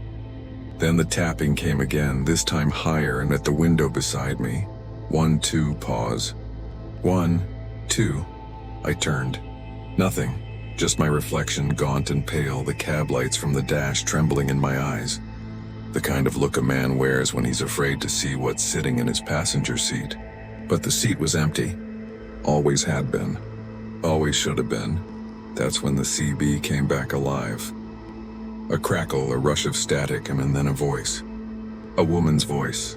Calm even, but far too close to the mic. Breaker 19. You missed your turn. I froze. The channel was empty for hours. I hadn't keyed my mic. My throat tried to close itself. I said. She repeated, softer this time. You missed your turn. I reached for the dial, switched channels, flipped to 17, to 21. All dead. The only sound was the low hum of her breath in the static. Who is this? I asked. The speaker hissed. Exit 243, she whispered. You were supposed to stop. The steering wheel jolted like the tires had hit gravel, but the road looked smooth. I straightened, knuckles pale against black leather. That exit was closed. Her reply came like a laugh dragged across a throat. It was. For everyone else, the cab temperature dropped fast. My breath fogged the windshield. The gauges all blinked once, a synchronized shiver. I glanced at the clock. 2:15 again. Still. Always. A light flared in my mirrors. Yellow. Pulsing. The same portable sign I'd left behind now stood square in the center of the lane 50 yards back. Facing me. The words shifted like liquid across its surface. Turn back, my stomach hollowed. I downshifted and felt the whole truck resist, like the gears were caught in syrup. Don't, she whispered. Keep going. You're almost through. Through what? I wanted to ask, but the radio had gone silent again. Only my heartbeat, a deep mechanical thud, answered. The road began to curve left, and ahead a thin glow stretched across the asphalt. White, cold, almost sterile. At first I thought it was another truck's headlights cresting a hill, but the glow wasn't moving. It was waiting. Then I realized it wasn't light. It was reflection. A long strip of water crossing the highway, perfectly still. I slowed down to 20. 10. The rig shuddered, protesting the crawl. My headlights poured themselves into the water and didn't come back. I couldn't see depth, couldn't see edge. It could have been an inch deep or 100 feet. The wind stopped. Even the tires stopped humming. For a moment, the whole night held its breath. And in that stillness, something tapped again, and not on the door, but from inside the sleeper. Once, twice. Slow, patient. I twisted around, trying to keep one hand on the wheel. The curtain behind the seat hung still, but the shape pressing against it wasn't mine. It bulged inward, just slightly, like someone testing the fabric from the other side. The sound came again. Tap, tap. Then a long drag down the wall. Fingernails or metal, I couldn't tell. Who's back there? My voice cracked, too human for the cold that had crawled in. No answer. The curtain moved again, not from pressure, but from breath. You can tell the difference when you've spent enough nights in empty trucks. The water shimmered ahead. Something dark and round broke its surface like a head rising slow from a bath. I hit the brakes before I knew it. The trailer screamed. The tires locked and the world folded into the sound of rubber surrendering to steel. The rig skidded sideways, half on the shoulder, half in the lane. The headlights caught what was in the water. A mirror, not a reflection. A mirror, whole and flat, set into the ground like glass poured by hand. I saw myself in it, cab tilted, face white, eyes wide. Then the figure behind me moved, not me. Not anything that belonged in the cab.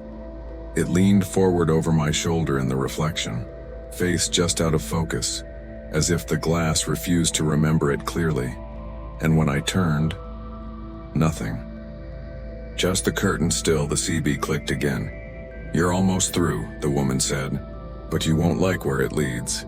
The mirror cracked down its center, splitting my reflection clean in two. The lights went out. For a few seconds there was nothing. Not sound, not light.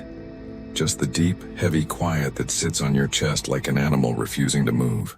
The engine had died with the lights, leaving me in a capsule of still air that felt older than the truck itself. I could hear my own pulse in my teeth. Somewhere behind me, metal cooled and pinged softly. I turned the key once, nothing, turned it again. The dash flickered to life for half a heartbeat. Enough for every warning light to flash at once. Oil, ABS, coolant, check engine, all screaming red there, came before cutting to black again. Then the CB hummed back to life on its own. A low static, then the same woman's voice, quieter now, as if she were speaking from underwater. "Don't leave the truck." I froze. The sound of rain began to fill the silence, though when I looked through the windshield, the mirror lake ahead was still untouched. The rain wasn't outside, it was inside the sound system, a slow digital drizzle that hissed through the speakers like broken breath. Then came the knock again. This time it wasn't gentle. 3 hard bangs against the sleeper door. I reached back, hand trembling, and pushed the curtain aside. The sleeper was empty, but the smell, that metallic, bandaged sweet rata, was everywhere now, thick enough to taste. My flashlight beam cut across the mattress, the cabinets, the small steel sink, nothing, except for one small, wet footprint on the carpet, barefoot, too small to be mine. The beam jumped as my hand started to shake. Then, faintly under the radio's static, a sound threaded through, a child's laugh. Light, quick, the kind that used to echo from backyards and sprinklers in summer. And it was coming from under the truck. I shoved the door open, the night air rushing in cold enough to bite. The road stretched on both sides, empty, shining with a faint wrong light that didn't belong to any moon. I circled the cab, crouched low, heart-punching ribs. Under the chassis, shadows pooled too deep. Something shifted there, not scurrying, not animal. A shape, slow and deliberate, like a person trying to remember how to crawl. Then, a face rolled into the light, white, wet, eyes, black as tire pits. It smiled, or the memory of a smile pulled its mouth wider than skin allows, and then whispered something that sounded like my own voice slowed down to syrup. "Driver number 6. I stumbled backwards, slipped, hit the asphalt hard enough to taste iron. The thing under the truck laughed again, higher this time, closer to the CB's static. When I blinked, it was gone. The door swung shut on its own, sealing the cab. Headlights flared back on, bright as arc fire, burning straight into my retinas. My engine roared to life, but my hands were still outside. The wheel turned itself. The rig shifted into gear. Tires screeched as the truck started rolling forward. Without me. I jumped, caught the handle, pulled myself up into the cab as it hit 30, then 40. The seat was empty, but the seatbelt hung unlatched, swaying gently as though just used. The road ahead straightened into a perfect silver strip, and in the far distance, where the mirror lake had been, I saw lights. Dozens of them floating above the ground, forming a slow, spiraling pattern. They weren't headlights. They were too steady, too symmetrical, pulsing with the same rhythm as my heart. The CB clicked once more. "Exit 243 reopened," the woman said softly. "Please proceed to final inspection." My stomach turned. The mirrors showed only darkness behind, but something enormous was following. A shape bigger than the trailer, keeping pace just outside the beam of light. Its edges weren't clear, like it was made of fog and steel melted together. I wanted to brake, but my legs wouldn't listen. The pedals were already moving on their own. I stared ahead, knuckles white on the wheel, and realized the lights weren't floating anymore. They were forming letters. Welcome back, Driver 6. The road ended 50 yards later, or maybe it never began. There was no impact when I hit the lights. Just a sound, soft and final, like a breath drawn in and never released. And then silence again. When I opened my eyes, daylight. The truck idling on the shoulder of a clean, ordinary interstate. Birds. The smell of diesel, nothing else. The mirror was unbroken. My logbook said I'd driven 412 miles. My GPS showed none of them existed. As I sat there trying to convince myself the world was real again, the CB crackled one last time. Exit 243, the woman whispered. Closed. Until further notice. The radio died. In the side mirror, far behind me, I thought I saw yellow lights pulsing once more. Patient. Waiting. I shifted into gear and drove until there were no exits left to close. Route 6 had already swallowed a dozen miles of my patience when the storm decided to get personal. Snow didn't fall here. It crowded. It pushed from every angle like a slow white tide, and the wipers made the old rubber sob across the glass. The CB had been a graveyard since dusk. All the usual voices gone to ground, leaving nothing but a low electrical hum that made my molars ache. My heater whined like it was remembering Florida. My coffee had learned the taste of pennies. Just get to mile 88, I told the dashboard. Mile 88 had a diner that pretended to be open all night. Route 6 pretended to be a road. We were all liars out here. The first truck materialized in my beams like a ship raised from the bottom of a lake. White box chrome dimmed by frost, marker lights haloed. I eased off and drifted toward the center to give him respect. And then the rest of them revealed themselves one by one, side by side across both lanes like someone had lined up 6 coffins and forgotten to bury them. They weren't angled like a wreck. They were aligned, perfect. 6 tractors, 6 trailers, engines idling, doors open. My foot hovered over the brake a hair too long, and the rig made that offended noise you get when the road beneath you is more philosophy than physics. I brought us to a crawl, hazards clicking politely in the blizzard's throat, and stopped 50 yards short. The wind had a lot to say, but I couldn't hear any of it through the glass. It just made a mouth out of the world and mouthed my name. The scene was wrong in a way that went deeper than logic.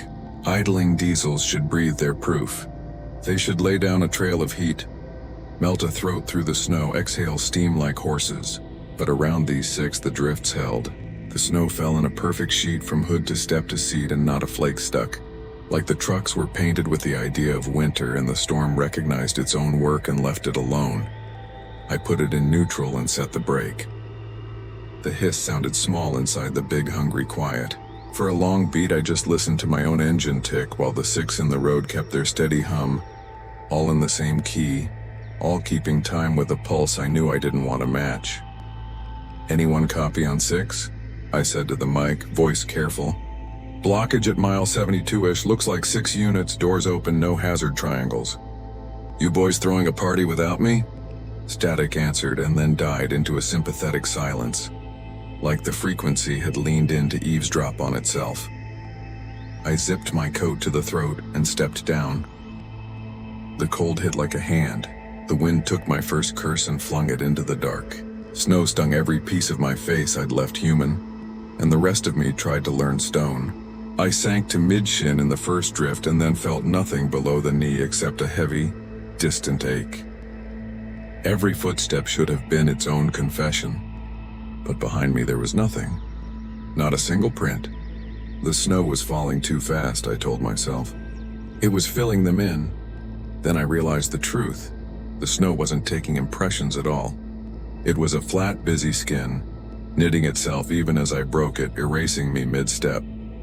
I approached the far left truck first because someone had to be first, and because its door hung the widest. The interior glowed the kind of warm that feels like lying, a buttery dome against the blue. I climbed the steps. The cab heater sighed at me. A paper coffee cup sat in the holder. steam still lifting like a creature escaping. The logbook lay open on the passenger seat with a pen pressed to the crease as if a hand had just left it to rest. The handwriting leaned right. The ink was a cheap blue that bled when men sweat. The name printed at the top was mine. I didn't touch it. I didn't have to. The pen shifted a millimeter like a thing adjusting in sleep. I stepped back down into a snow that refused to hold me and watched my breath go nowhere. "Hello," I called into the dark. The stupid ancient human word we use when we hope the thing that answers is simple. Wind bit at the edges of it and scattered it against the trucks, and all I got back was diesel, that low iron-furred hum, times 6. I circled them as well as I could. Each tractor ran at a perfect idle, needles steady, none showing the shiver I had. Every door stood open like a held breath. No coats on hooks, no hats on dashboards. A couple of photos rubber-banded to visors where wives and kids looked out with the patient eyes of people who know the road takes long. A glove on a floor mat. A pack of gum half full, 2 sticks lifted and folded back. In the third truck, the radio was tuned to channel 19. The display said 19 and the speaker said nothing. The way a mouth says nothing when it's biting the inside of its cheek. I climbed that cab and keyed the mic because habit is a religion. "Dispatch, this is..." I stopped. Suddenly my call sign felt like a thing I shouldn't say out loud here. I hit the talk button with a nameless thumb. "We got 6 rigs blocking both lanes at 72 on Route 6. Engines running, no drivers visible." I waited. I did it again. "If you're hearing this, blink." The speaker gave a single click, a tiny throat clear. Then a voice arrived without traveling. Polite and dry and so close it felt like it had replaced my own. "Copy," it said. "Stand by," I didn't want to. I left the mic where it lay and turned in the seat to scan the shoulder. The fields, the tunneled distance. The storm had gotten bored with the world and was building a new one out of white. But between gusts and that thin seam of peace you get when weather changes its mind, I saw something move. The 5th truck's open door shifted a fraction, not because of wind but because a shadow had passed through it. I watched the dark inside settle the way water settles after a hand leaves it. "Hey," I shouted, already sliding down the steps. "Driver." I reached the 5th, grabbed the grab handle and stopped. The metal wasn't cold. It was room temperature under snow, that wrong warmth you get from a child's forehead the day before a doctor gets paid. I leaned in. The seat was empty. Heat rolled out like a sigh and took the sting out of my face. The CB mic dangled and made a tiny, persistent tapping against the dash that my brain wanted to call Morse. I didn't know the code for don't or stay or not yet. I knew how to listen. The tapping said the same thing over and over. "I'm still here." I looked up and the other trucks were gone, not one by one. Not into the white quietly, just gone. Like someone had cut a rectangle out of the storm and pasted snow over it and smoothed the edges with a warm hand. Where 6 had stood, there was now a plane of road with a single drift in the center. Long and low, the exact shape of a convoy remembered poorly. I spun, almost sat down in the snow like I was 12 and someone had shouted my name. The 5th truck's open door hung from a cab that suddenly didn't belong to anything. No tires, no frame. No shadow, just a door in the air hinged to a memory. On the other side of it, the warm cab waited, insane and ordinary.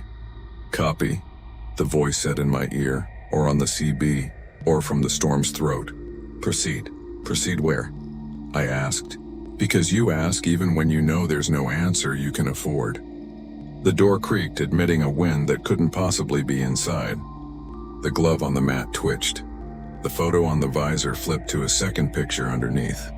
A boy with a tooth gap holding a plastic truck with both hands like it was a miracle. I had never owned a toy like that. I wanted the boy to have owned it for both of us. The wind fell flat. The quiet climbed into the cab and sat in the passenger seat with its hands folded. From far off, the place where snow turned sound into ribbon, I heard other engines, miscounted them, lost the math, and gave up. The heater changed pitch. The needle on the tack dipped as if the truck had decided to listen. The open door swung a single inch inward and then stayed stubborn. "Okay," I said, not to the voice, not to the storm, but to whatever part of me was already stepping into this. Okay. I climbed into the suspended door and the world discovered a new law of gravity to let me do it. The seat sighed under my weight the way fabric sighs when it recognizes the shape it was made to hold. The keys sat in the ignition with an attitude that implied they'd never been anywhere else. I touched them. They felt the way cold metal feels when you've been tricked into thinking it's warm. Outside the windshield, Route 6 had vanished. There was only white, a textured blankness like breath on glass. Shapes moved in it, not people. Patterns. The kind wind makes when it remembers fingerprints. In the side glass, something pressed close and left a mark that wasn't frost and wasn't hand. It was 6 ovals in a row at head height, equidistant, as if 6 foreheads had leaned on the window to listen. The mark faded as if embarrassed. The radio clicked once, twice, a courtesy. "We're going to ask you some questions," the voice said. It didn't sound like dispatch anymore. It sounded like a teacher recording roll. "Answer as best you can." "I will if you tell me where the drivers went," I said, which was not an answer, but it was the only thing holding my ribs in place. My breath had learned stealth. It came and went without smoke. Time did a small shrug. "Where they always go," the voice said, perfectly patient. "Into the storm. Into the lay-by. Into the white room behind Route 6. I barked a laugh that had no dog in it. "There's no room behind a road." The heater took a breath. The defroster drew a clean oval on the glass like a parent wiping a window for a kid to see out. In that clarity, I watched 6 trucks reappear at once in different geographies of the storm, staggered at distances that broke perspective. One near enough to touch. One a mile out. One in that strange far mid-distance dreams use. All idling. All doors open. All with the same seat imprint where a man had just been. "What do you want?" I asked. The pen lifted in the logbook by itself, touched down, and began to write with my hand. The first line was my name. The second was a question. "How long were you gone?" I stared at the clock. It had given up and was showing me a time I liked. My body told me an hour. My teeth told me more. My bones told me the truth. That hours had stacked on hours until they made their own weather. "Long enough," I said. The radio hummed, pleased with itself. "Good now, idle, stay warm. We'll be with you shortly." "Who's we?" I asked. The snow answered by changing sound. The wind leaned on the cab with its shoulder. A face formed in the drift and then relaxed into itself shyly. I could have sworn a glove waved from the third truck down and left a trail of powder hanging in the air like confetti that hadn't been invited. The heater made a small, brave noise and kept me human. I looked at the door, at the white beyond, at the 6 now present, now absent trucks arranging themselves like teeth in a new mouth. "If I go," I said to no one, "will the road still be here when I get back?"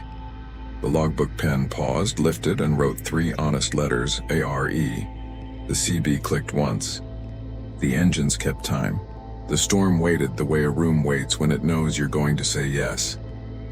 I reached for the door handle, felt the warm metal and held it there, counting my breath. Watching my reflection on the glass tremble until it steadied. Somewhere far away, the diner at mile 88 poured coffee for no one at all.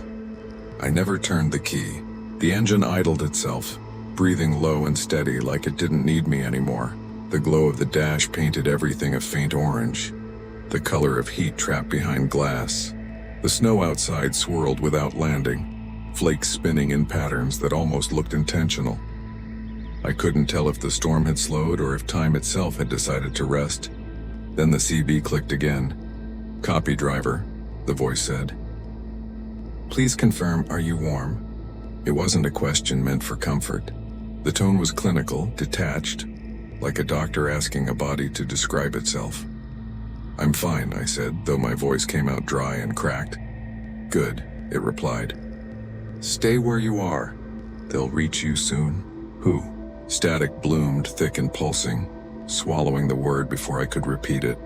The microphone twitched once on its cord as if someone had tapped it from the other end. And then I heard it. Faint, but unmistakable. footsteps crunching snow outside. Slow, measured, one pair at first, then another. I turned the mirror toward the open road. Shapes moved through the storm, tall, heavy, blurred by wind, walking in perfect unison between the trucks. The storm seemed to bend around them. Every few seconds, one stopped beside a rig, peered in through the driver's window, then moved on. The sound of their boots grew louder until it was just beyond my door. I held my breath, a gloved hand pressed against the glass. Not frost this time, but real, solid, leaving streaks of melted snow that quickly refroze. The hand lingered there, palm flat, fingers long and too still. Then a second hand joined it, aligning perfectly with mine on the other side of the window. I told myself to move, to start the truck, to do anything, but the air inside had thickened. My breath came short, chest tight. The radio crackled again. "Don't engage," the voice warned. "They're verifying the count." The count? Before I could ask, the figure leaned closer to the glass. Through the storm and the reflection, I caught a glimpse. A face entirely wrong for the world outside. No eyes, just two depressions filled with light, white as snow caught in headlights. Skin stretched too smooth, no lines, no breath fogging the air. It tilted its head as if studying me, and I swear I heard it click. The sound of ice cracking under weight. Then, as suddenly as they had appeared, the figures moved on, swallowed by the white. The radio whispered again. "Count complete. Stay warm." The voice had changed. Not the same tone. Deeper, older, heavier. I couldn't tell if it was human anymore. The heater cut out.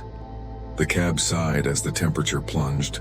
From the corner of my eye, movement. The glove box trembling slightly, rattling as if something inside was trying to breathe. I reached for it, every nerve screaming no, but the need to know was louder. The latch popped open by itself. Inside, nothing, just frost. But it wasn't random. The crystals had formed a shape, a number, the same as the number of trucks. The radio clicked again. "Driver 6, the voice said slowly, almost kindly. "You've joined the line." I gripped the wheel. "What line?" Static again. No answer, just the faint echo of my own question repeating, slower, fainter, like the storm was rehearsing my voice. The windshield cleared for a brief moment.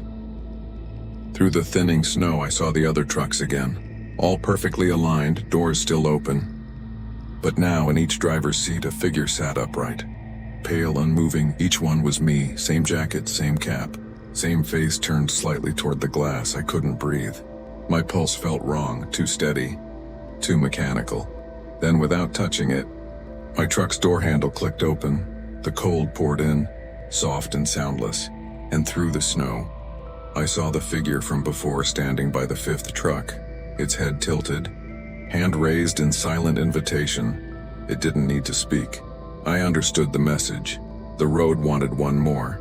The engine roared unprompted, gauges flickering like eyes waking.